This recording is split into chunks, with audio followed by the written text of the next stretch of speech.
Hello dear students, welcome again. हम पढ़ रहे थे क्लास 8 सिविक सब्जेक्ट। आज हम पढ़ने वाले हैं चैप्टर नंबर 5, जिसका टाइटल है अंडरस्टैंडिंग लॉज। तो आइए क्लास स्टार्ट करते हैं। तो देखो, चैप्टर स्टार्ट करने से पहले कुछ इंपॉर्टेंट टर्म्स जो इस चैप्टर में आने वाली है। सबसे पहली टर्म है कॉलोनीज। कॉलोनीज का मतलब होता है जो आपके आसपास में जो घर होते हैं एक साथ, उनको बोलते हैं कॉलोनी। क्या इसको बोलते हैं कॉलोनी? अरे आपकी घर का जहाँ पे आपका घर होता है उसी को बोलते हैं क्या कॉलोनी? यस सर, मतलब हाँ सर, हम जैसे घर है और ऐसे दो तीन घर साथ में आसे पास में अड़ोस पड़ोस सर, उनको ही तो कॉलोनी बोलते हैं। कॉलोनी। उसको नहीं बोलते बेटा। फिर सर देखो, किसको कॉलोनी बोलते जो हैं? होता है उसका मतलब होता है कि किसी ने कोई बाहर देश से कोई आता है और उस पर्टिकुलर जगह पे कुछ टाइम के लिए रूल करता है, तो उस जगह को बोलते हैं क्या? कॉलोनी। ठीक है। मतलब बाहर देश से कोई आएगा और पर्टिकुलर जगह पे रूल करेगा, उस जगह को बोलेंगे कॉलोनी। तो इंडिया ब्रिटिश के लिए एक कॉलोनी थी, ऐसे बोल सकते हैं, क्योंकि इंडिया पे राज किया ब्रिटिश। जो राजा और महाराजा थे, सॉरी, राजा और वहाँ पे जो क्वीन जो होती है, उन्होंने। सही है ये? Yes sir. सही है। चलो, नेक्स्ट जो टर्म है वो है लीगल प्रोफेशन। लीगल प्रोफेशन का मतलब होता है लॉयर जो होते हैं वो पर्टिकुलरली लीगल जो प्रैक्टिस होती है उसको परफॉर्म करते हैं अपना जीवन चलाने के लिए, अपना एक तरह से लाइवलीहुड कमाने के लिए। ठीक है। तो उसको बोलेंगे क्या? Legal profession.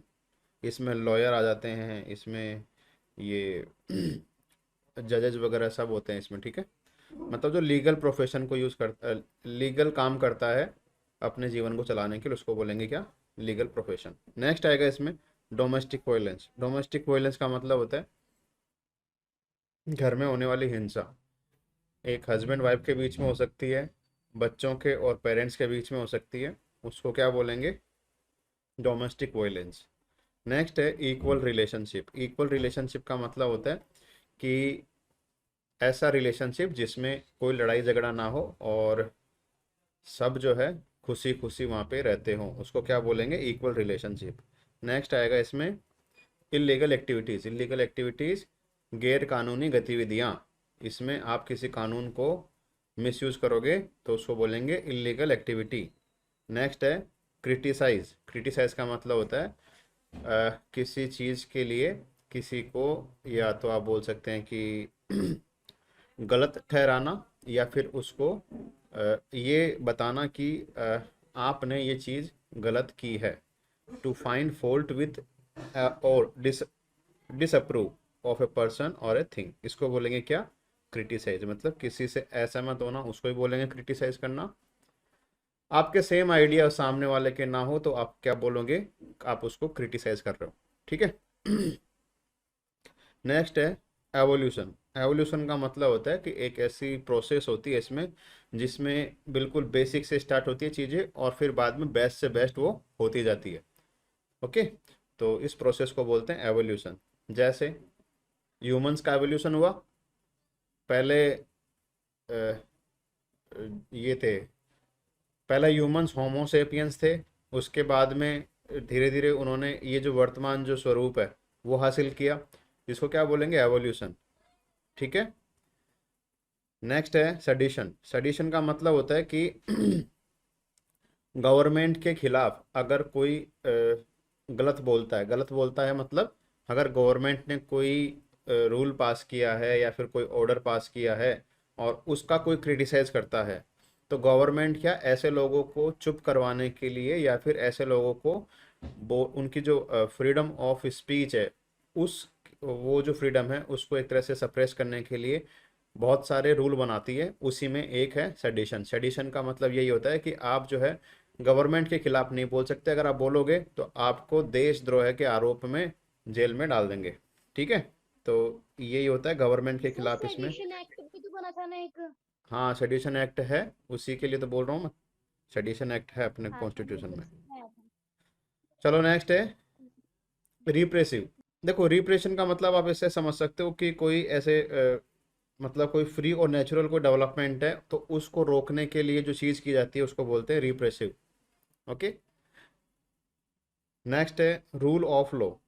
Rule of law का मतलब होता है कि कोई कंट्री होती है उसमें जो भी चीज़ें होती है वो किसी ना किसी रूल के हिसाब से चलेगी। इस पूरी प्रोसेस को क्या बोलेंगे? Rule of law.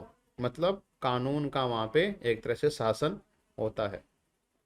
नेक्स्ट है हिंदू सक्सेशन अमेंडमेंट एक्ट 2005। इसमें क्या होता है, आपके पिताजी हैं, आपके पिताजी के नाम पे कोई संपत्ति है, उसमें आपका भी दावा आप कर सकते हो। तो महिलाओं को एक तरह से जो राइट्स मिले वो इस हिंदू सक्सेशन एक्ट के थ्रू दिए गए। इससे पहले तक महिलाओं को राइट नहीं थे अपने पिताजी की संपत्ति में अधिकार, वो है नहीं मांग सकते थे। लेकिन सर हिंदू सक्सेशन एक्ट नहीं दिया था ना सर इनको ये इक्वली जो हाँ, प्रॉपर्टी का ये तो मतलब। बता रहा हूँ, हिंदू सक्सेशन अमेंडमेंट एक्ट जो था इसी में दिया गया था राइट कि जो गर्ल जो एक तरह से हैं, वो मतलब जो फीमेल्स हैं वो भी अपना एक हाँ तरह से राइट जो है इक्वली वो अपने पेरेंट्स से मांग सकती है। जैसे ऐसे होता है ना कि पिता की संपत्ति पे पुत्र का अधिकार होता है, तो अब हम्म इस हिंदू सक्सेशन अमेंडमेंट एक्ट के थ्रू अब वो पिता की संपत्ति पे ना सिर्फ पुत्र का अधिकार होता है बल्कि जो डॉटर होती है उनका भी इक्वल राइट होता है। वो भी इसके लिए एक तरह से कोर्ट में जा सकती हैं अगर उनको ये संपत्ति में अधिकार नहीं दिया जाता है तो। ठीक है, तो इसी को बोलते हैं सक्सेशन अमेंडमेंट एक्ट। देखो ये डीप में पढ़ेंगे अपन इन सब चीज़ों को, उससे पहले देखो टॉपिक है laws and need for them. मतलब कानून और उनकी आवश्यकता क्यों पड़ी, तो आवश्यकता इसको समझते हैं। तो लॉज, सबसे पहले लॉज की डेफिनेशन देखो। लॉज की डेफिनेशन होती है the body of rules and principles governing the affairs of a community and enforced by a political authority are called laws.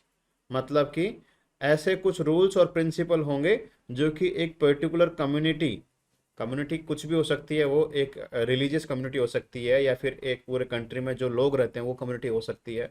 तो उनके ऊपर एक तरह से वो प्रिंसिपल्स और वो जो रूल्स हैं वो लागू करवाए जाएंगे एक पॉलिटिकल एंटिटी के थ्रू। इसी को क्या बोलेंगे? लॉज। ओके।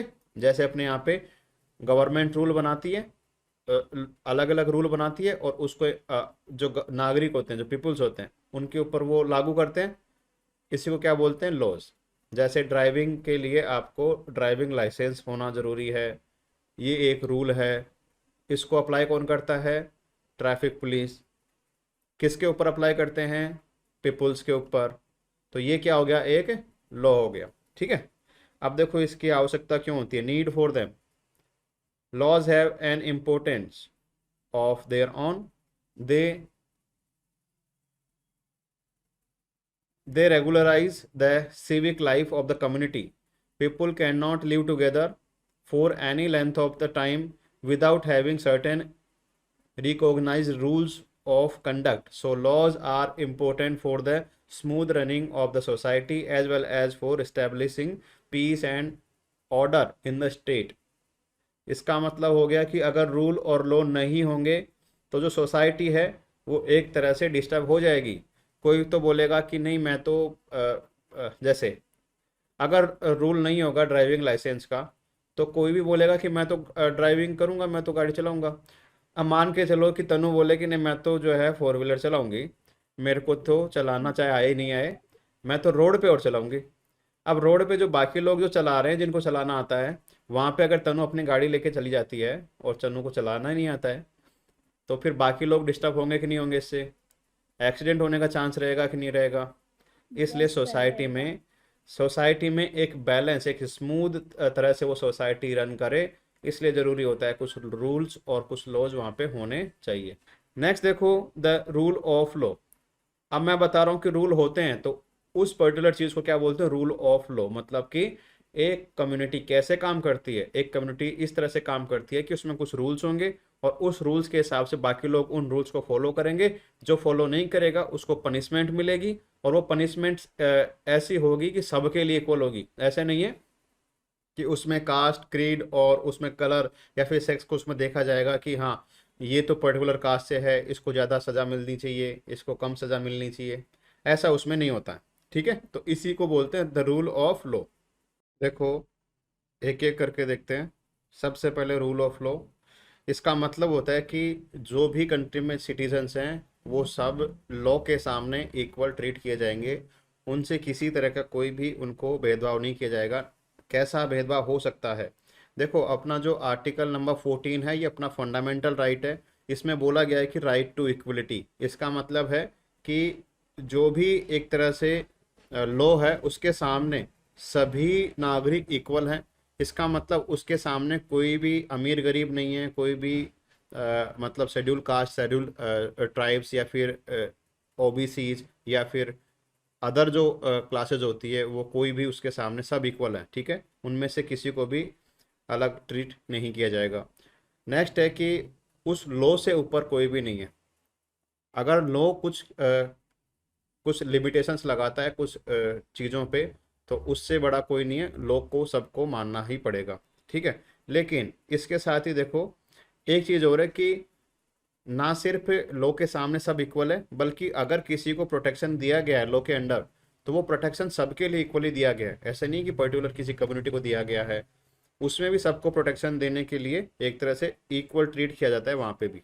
ठीक है, अब कुछ एक्सेप्शंस हैं जो कि अपने इंडियन कॉन्स्टिट्यूशन में लिखे गए हैं, और वो एक्सेप्शन है जो अपने गवर्नर होते हैं और प्रेसिडेंट होते हैं उनके लिए। गवर्नर और प्रेसिडेंट जो होते हैं उनको बोलने के लिए, या फिर वो अपने टेन्योर में जो भी काम करते हैं, उनके ऑफिस में जो भी काम करते हैं, तो उनकी पावर या फिर उनकी जो ड्यूटीज़ होती है जो उनके काम करने के लिए ज़रूरी होती है, उसके लिए उनको किसी भी कोर्ट में, ना तो सुप्रीम कोर्ट, ना हाई कोर्ट, ना लोअर कोर्ट, किसी भी कोर्ट में उनको उसके लिए एक तरह से दोषी नहीं पाया जा सकता।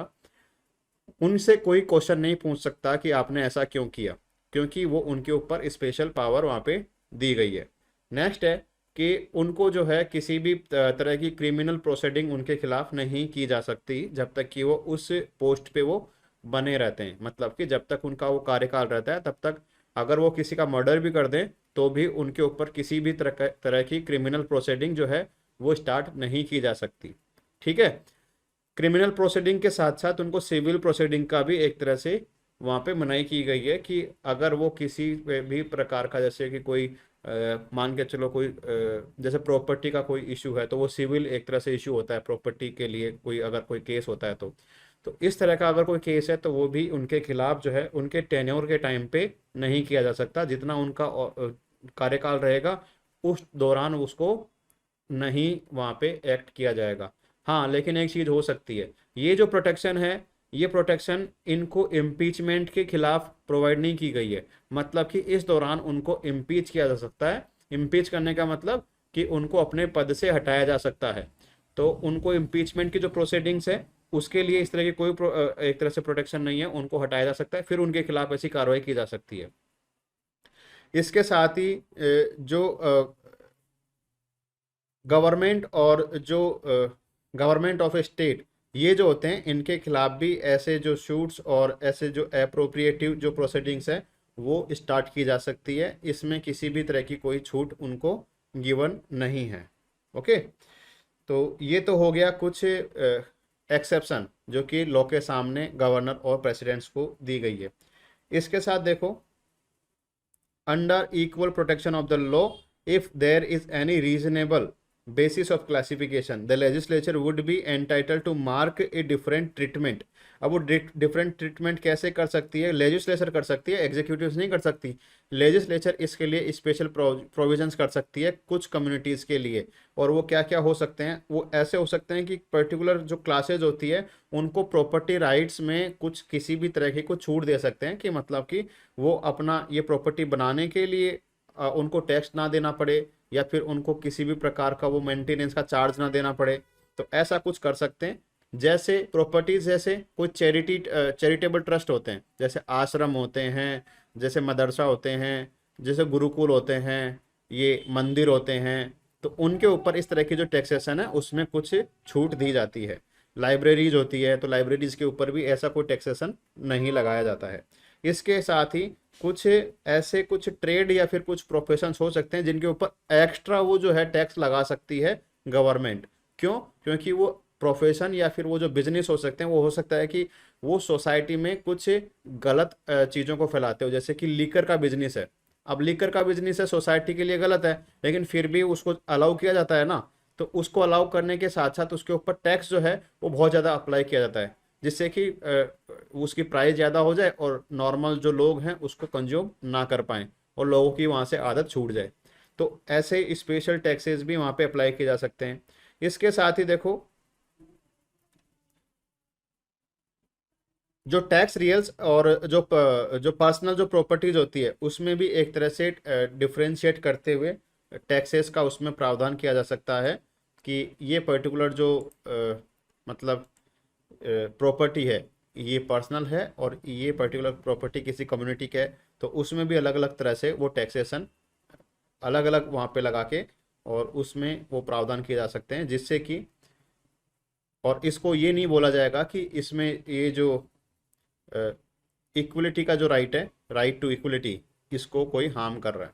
ठीक है, तो ये सारे एक्सेप्शंस अपने कॉन्स्टिट्यूशन में ही लिखे गए हैं और उसके अलग अलग जो सब क्लास होती हैं वहाँ पे इनको ऐड किया गया है। यहाँ तक समझ में आया? Yes sir. चलो नेक्स्ट देखो, why did some historians refute the claim that the British introduce the law of the rule of law in India. इसका मतलब ये है कि कुछ हिस्टोरियन ऐसे बोलते हैं, क्या बोलते हैं, कि जो ब्रिटिश जो थे उन्होंने यहाँ पे इंडिया में रूल ऑफ लॉ को अप्लाई किया। अब देखो बात तो सही है कि अपना जो कॉन्स्टिट्यूशन है वो ब्रिटिश जो कॉन्स्टिट्यूशन है उससे एक तरह से मैक्सिमम चीज़ें ली गई है। जैसे बोलते हैं कि एक एक्ट आया था जब ब्रिटिश रूल कर रहे थे, सबसे लास्ट में जो एक्ट था जो कि 1935 में आया था, तो उस एक्ट से इन सब चीज़ों को लिया गया है। तो देखो उसमें एक बात थी, रूल ऑफ लॉ की बात वहाँ पे थी। अब कुछ बोलते हैं कि वहाँ से इसको नहीं लिया गया है।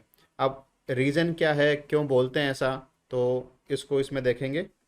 देखो होता क्या है कि जब ब्रिटिश यहाँ पे रूल कर रहे थे तो ब्रिटिश को यहाँ पे रूल करने के साथ साथ में यहाँ पे जो सोसाइटी है उसको भी मैनेज करना पड़ता था।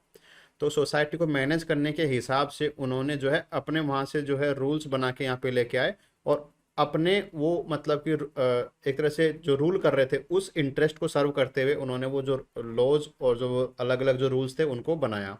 तो यहाँ पे ये कहना गलत होगा कि उनके द्वारा ये रूल नहीं लाए गए। हालांकि ये रूल्स जो है मतलब रूल ऑफ लॉ ये उन्हीं के द्वारा एक तरह से इस्टेब्लिश किया गया, लेकिन इसमें भी थोड़ी सी कमियां ये है कि उन्होंने अपने इंटरेस्ट के लिए ये चीज़ें जो है अप्लाई की थी यहाँ पे, ना कि यहाँ के नागरिकों को एक तरह से प्रिविलेज देने के लिए। ठीक है, तो यहाँ पे जो भी रूल यहाँ पे अप्लाई किए गए वो सारे क्या थे, ब्रिटिश अपने हिसाब से इंडिया को चलाना चाहता था उस हिसाब से यहाँ पे अप्लाई किए गए। इसमें जो है एक तरह से आप देख सकते हो कि राइट्स और प्रिविलेजेज और एंड ड्यूटी ऑफ पीपल, इसको एक तरह से हर चीज को लिखते हुए वहां पे डिफाइन किया गया है, जिससे कि लोगों के बीच में किसी भी तरह का कोई कंफ्यूजन ना रहे। इसीलिए तो कहते हैं ना, जो आईपीसी है, सीआरपीसी है, ये ब्रिटिश टाइम पे ही बनी हुई है। आईपीसी जो है 1861 में बनी थी। सीआरपीसी जो है इसको तो बाद में अमेंड किया गया है, पहले बन चुकी थी शायद आई थिंक 1905 या फिर 1911 के आसपास में सीआरपीसी को जो है इंडिया में इंट्रोड्यूस किया गया था। The rule of law to a great extent guaranteed freedom to the individual. देखो रूल ऑफ लॉ जो है ये एक तरह से इंडिविजुअल के लिए फ्रीडम की गारंटी देता है, लेकिन आप देखोगे कि ब्रिटिश टाइम में तो ऐसा नहीं था। ब्रिटिश टाइम में ऐसा अगर होता तो क्या इंडियन जो पीपल है वो फ्रीडम के लिए लड़ाई करते? नहीं लड़ते ना। वो वहाँ पे क्यों ब्रिटिश को वहाँ पे एक तरह से यहाँ से निकालना चाहते थे?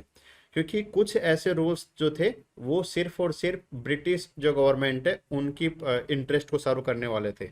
But laws were not clear and healthy to every respect.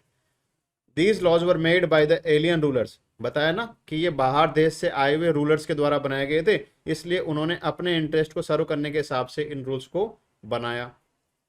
अब ये जो है कभी कभी तो क्या है कि कुछ रूल्स तो ऐसे हैं जो कि वहाँ के पीपल्स को एक तरह से सेंटिमेंट्स को ध्यान में रखते हुए बनाए गए, और कुछ रूल्स ऐसे हैं जो कि ब्रिटिश ने अपने हिसाब से वहाँ पे बनाए। जैसे कि आपने देखा होगा सेडिशन का जो रूल है, सेडिशन का रूल जो है ब्रिटिश जो एक तरह से रूलर थे उनके द्वारा बनाया गया था। इसमें क्या था, अगर कोई ब्रिटिश गवर्नमेंट के खिलाफ कुछ बोलेगा तो उसको डायरेक्ट जेल पे भेज दिया जाएगा बिना किसी कोर्ट केस के। ये एक रूल था। अब उस सेडिशन का जो रूल है वो अभी भी अपने कॉन्स्टिट्यूशन में एज इट इज है। अब उसका मिसयूज जो है अब की गवर्नमेंट भी करती हैं आफ्टर इंडिपेंडेंस। तो कुछ रूल्स हैं वो उस रूलर के एक तरह से इंटरेस्ट को सर्व करते हैं, और कुछ जो हैं वो पब्लिक सेंटिमेंट्स को सर्व करते हैं। जैसे कि सती प्रथा को एबोलिश करना, ये ब्रिटिश ने उस वक्त लागू किया था जब ब्रिटिश रूल यहाँ पे था। इसके साथ ही जो गर्ल इन्फेंटिसाइड जो होता है उसको एक तरह से एबोलिश करने का काम, इस रूल को बनाने का काम ब्रिटिश गवर्नमेंट ने किया। क्यों? क्योंकि वहाँ पे पब्लिक सेंटिमेंट से उनको एक तरह से खुश करने के लिए ऐसा कुछ किया गया। तो कई बार तो है वो जो ब्रिटिश जो थे उन्होंने एक तरह से अपने हिसाब से रूल्स बनाए, और कई बार उन्होंने एक तरह से सोसाइटी को मैनेज करने के हिसाब से वो रूल्स बनाए। इसीलिए ये जो रूल्स जो हैं इसमें जितने भी एक तरह से बातें लिखी गई है वो इक्वलिटी को एक तरह से प्रमोट करें, ऐसा उसमें कहीं नहीं आपको दिखेगा। कहीं कहीं इक्वलिटी है तो कहीं कहीं उसमें अनजस्टिस भी आपको देखने को मिलेगा। ठीक है, तो उससे से ये रूल्स लिए गए, लेकिन ऐसा नहीं कि वहाँ से कॉपी पेस्ट कर लिया कि जैसे पहले रूल्स थे उन्हीं को वहाँ पे अपने इंडियन कॉन्स्टिट्यूशन में ऐड कर लिया गया। इसमें कुछ चीज़ें जो है वो बदलाव की गई है। नेक्स्ट देखो, attempt by Indian nationalists to fight for greatest equality and change the idea of the idea of law from a set of rules that they were forced to obey to the idea of justice। तो इसको देखते हैं कि ऐसा क्या हुआ कि जो इंडियन नेशनलिस्ट जो थे उन्होंने इस आइडिया को अप्लाई करने के लिए कि सभी लोगों को इक्वली राइट होने चाहिए और रूल के सामने सभी इक्वल होने चाहिए, इसको मनवाने के लिए उन्होंने क्या लड़ाई लड़ी और क्या क्या उन्होंने काम किया जिससे कि जो जस्टिस का जो आइडिया है वो सर्व हो सके।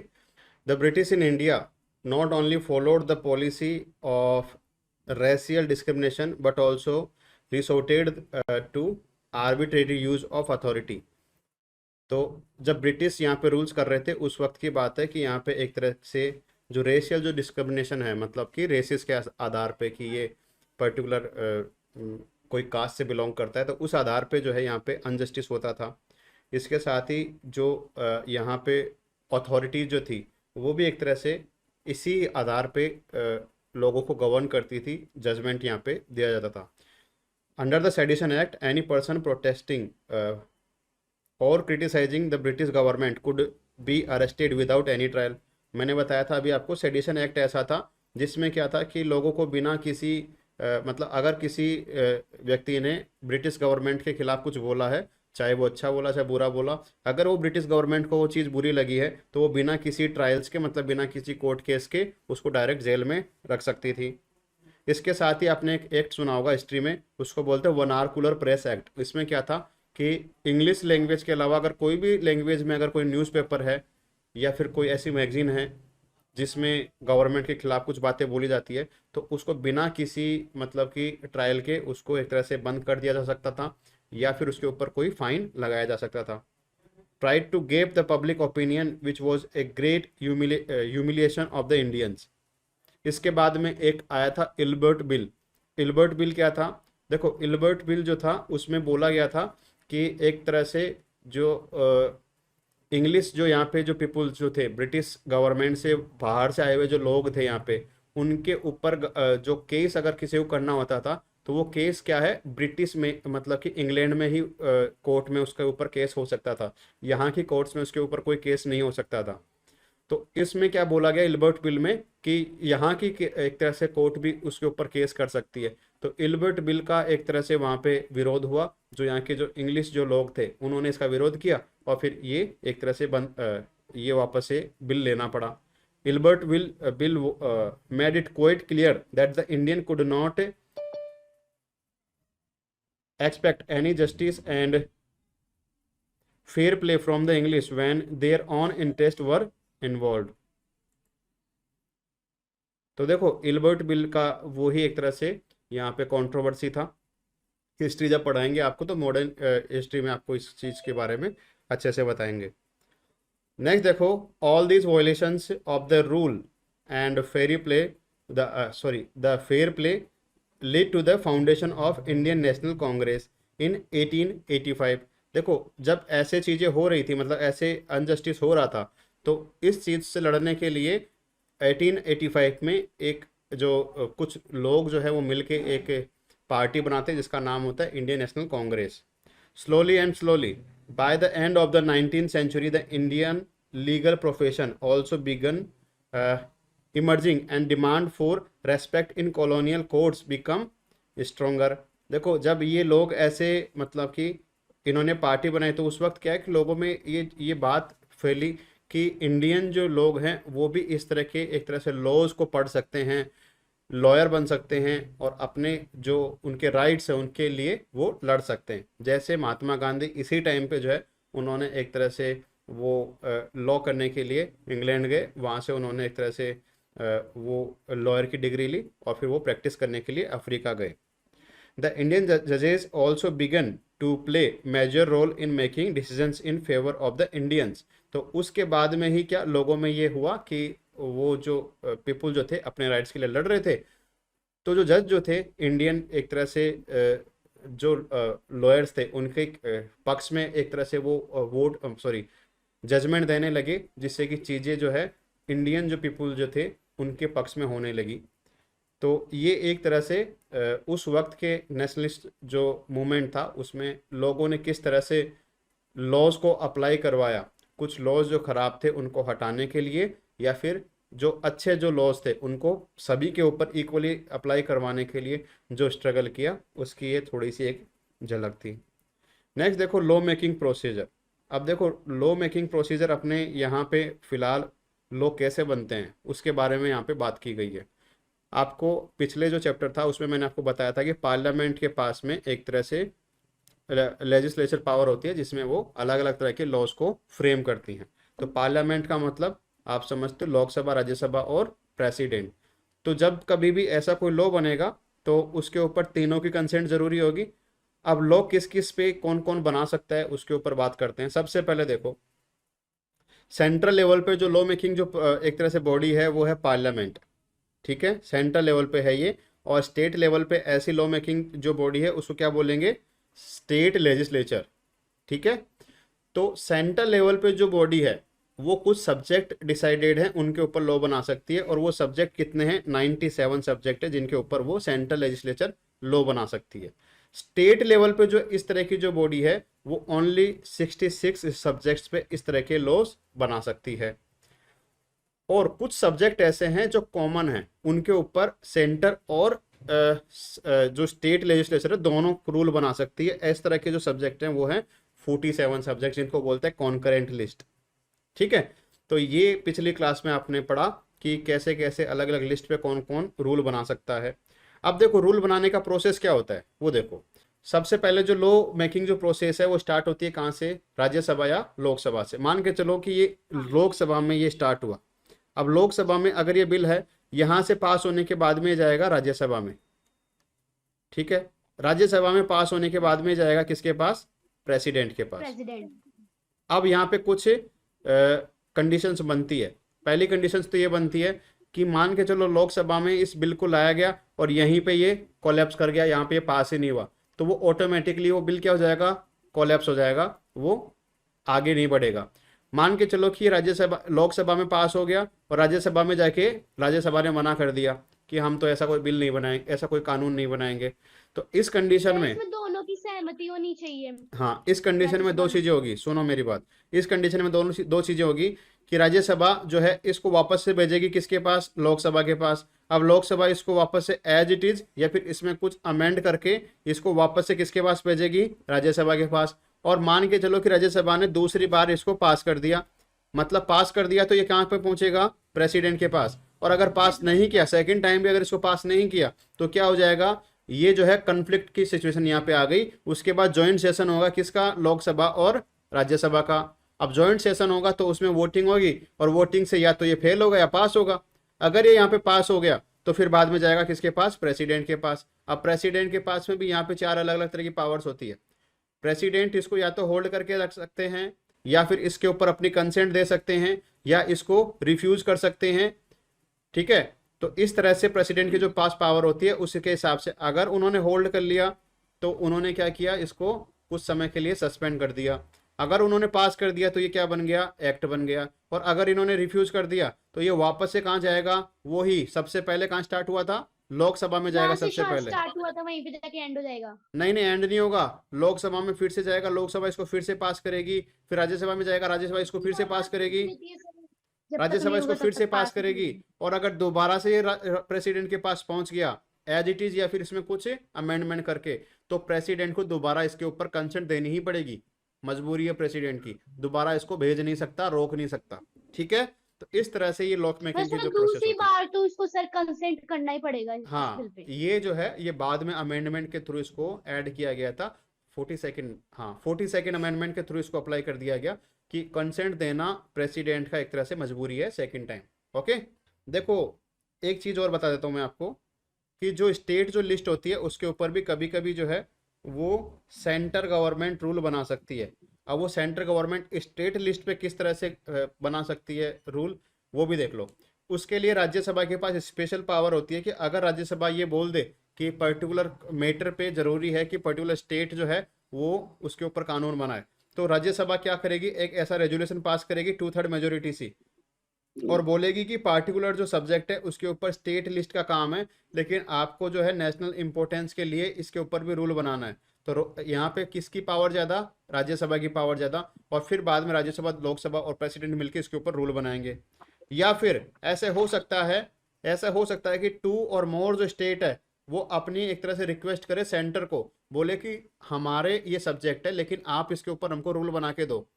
इसके लिए कंपलसरी क्या है, मिनिमम 2 स्टेट होने चाहिए, मैक्सिमम इससे ज़्यादा भी हो सकते हैं। मिनिमम 2 स्टेट बोले कि आप हमारा सब्जेक्ट है लेकिन इसके ऊपर आप रूल बना के दीजिए, और जो इसके ऊपर रूल बनाने के लिए बोलेगा ना, ये उसी स्टेट के ऊपर अप्लाई होगा, ना कि बाकी स्टेट्स के ऊपर। तो 2 और मोर स्टेट जो है इसकी ऐसी रिक्वेस्ट कर सकते हैं सेंटर से, और बोलेंगे क्या कि आप इसमें 1 और मोर सब्जेक्ट के ऊपर आप रूल बना के दीजिए और हम इसको अप्लाई करेंगे।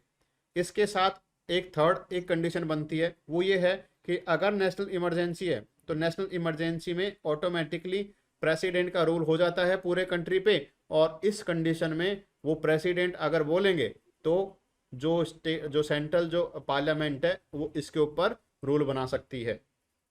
नेक्स्ट देखो, सर नेक्स्ट है, किसी के पास ही पास नहीं होगा फिर, नहीं किसी के ना पास भी ही पास कर, लोकसभा नहीं नहीं, प्रेसिडेंट बोलेंगे लोकसभा राज्यसभा को, बोलेंगे कि इसके ऊपर बिल पास करके लेके आओ मेरे पास, बिना किसी स्टेट की विदाउट कंसेंट के। मतलब बिना किसी स्टेटमेंट के कि ये सही है ये गलत है हाँ, बिना। बिना किसी स्टेट की कंसेंट के। अच्छा स्टेट की ठीक है। ओके, नेक्स्ट देखो, president takes over the administration of the state on the break down of the constitutional machinery in that state such laws will concern only the state for which they are passed। तो देखो president, आपने सुना होगा कि कई बार state में जो है वो गवर्नमेंट जो है वो गिर जाती है। गवर्नमेंट गिरने का मतलब होता है वहां पे जो है कॉन्फिडेंस उस गवर्नमेंट में नहीं रहता, या फिर मेजोरिटी उस गवर्नमेंट नो में कॉन्फिडेंस मोशन नहीं पे। रहता।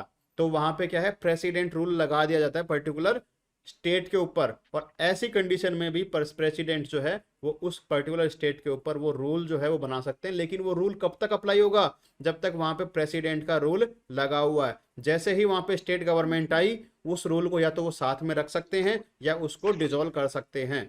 इस तरह की कुछ यहाँ पे कंडीशंस हैं, जिसके कंडीशंस में जो स्टेट जो लिस्ट है 66 वहाँ पे सब्जेक्ट्स हैं, ऊपर नीचे होते रहते हैं ये। तो ये जो लिस्ट है इसके ऊपर भी पार्लियामेंट जो है रूल बना सकती है। इसके अलावा जो यूनियन पार्लियामेंट है, इसको एक तरह से स्पेशल राइट है कि कॉन्स्टिट्यूशन में जो अमेंडमेंट करना होगा, ऐसा अमेंडमेंट सिर्फ और सिर्फ कौन कर सकता है, पार्लियामेंट। अगर कॉन्स्टिट्यूशन में कोई अमेंडमेंट करना है तो कौन करेगा, ओनली पार्लियामेंट, ना कि स्टेट।